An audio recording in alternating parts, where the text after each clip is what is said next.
union push wage up to unreasonable above market level that are unrealistic for corporations to grant. This hostile environment can often lead to a stalemate in which both parties find themselves unhappy with the resolution. Have been making a habit of saying, okay, we'll keep pay raises down to a slightly outrageous minimum, but we want a big pot of gold at the end of the rainbow for when we retire. This is what killed the auto industry. This is what killed manufacturing in America to a large extent. The enormous unfunded costs and liabilities for pension funds. Now it's killing the states and municipalities of America. They're going to go the way of Detroit. They're going to have to go into some kind of municipal or statewide bankruptcy unless they can get those pension costs under control, and the workers owe it to themselves to pitch in. Unionization is not just good for workers and unions. Unionization is very, very important for the economy overall and would create broad benefits for the United States. If they did have higher wages and benefits, then they would have purchasing power they need to buy more of the goods and services that this economy produces. That would strengthen the economy overall.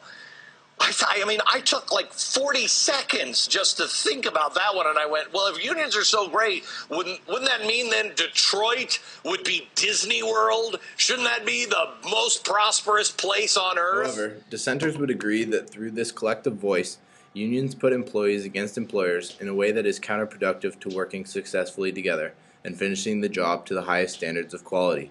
Some even suggest it creates an us and them mentality, which breeds distrust of management by employees and vice versa. I don't believe that children benefit one bit from the adversarial relationship between unions and administration. I don't believe school districts benefit, and I don't believe teachers benefit.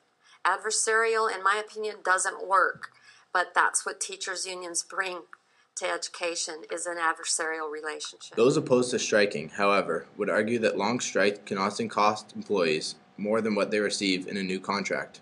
Further, there is always the fear of alienating customers who, from a perspective outside of the industry, might see the employee's actions as greedy or self-serving. There is a feeling that sometimes unions take for granted already decent wages just to strike for more. Steve, you come in here. Is it any coincidence then that the states that have the highest unionization also have the highest unemployment rates? Look, I think the unions have an agenda to increase union jobs, but they've done that at the expense of everyone else. I mean, Keith just mentioned the minimum wage. We saw just this month the impact of the minimum wage. The teenage unemployment rate went way up again this month. And so there are very high costs to these agenda items. And the thing I can't understand is if you just look at what the unions are promoting in terms of American policy overall, I mean, the unions, my goodness, Larry, the unions are in favor of the cap and trade legislation that's going to cost the American economy as many as 2 million jobs. So a lot of the things that the unions get behind make no sense. And I make one other case. I mean, how can anyone say that the unions are pro-jobs and helping create jobs when we see what's happened with respect to GM and Chrysler? Several times consider the compensation and stability given employees of the City of Toronto. A legal assistant with maximum seniority makes $32.6 an hour. A daycare worker makes $29.37 an hour, and a museum store attendant earns $27.8 an hour. Plus, a worker gets 18 sick days a year. They can carry these over up to a maximum of 6 months, which the city pays them in a lump sum when they retire, based on their wage at retirement. A second example of why unions are bad for business is found right here in front of us.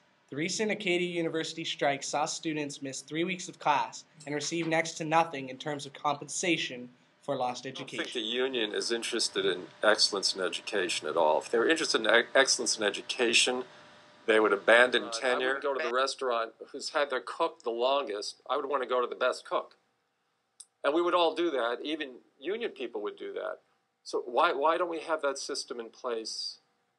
As far as we can see, unions can push wages to irrational levels, create for inter-office rivalry, generate unwanted strikes, encourage low levels of productivity, and present false appearances.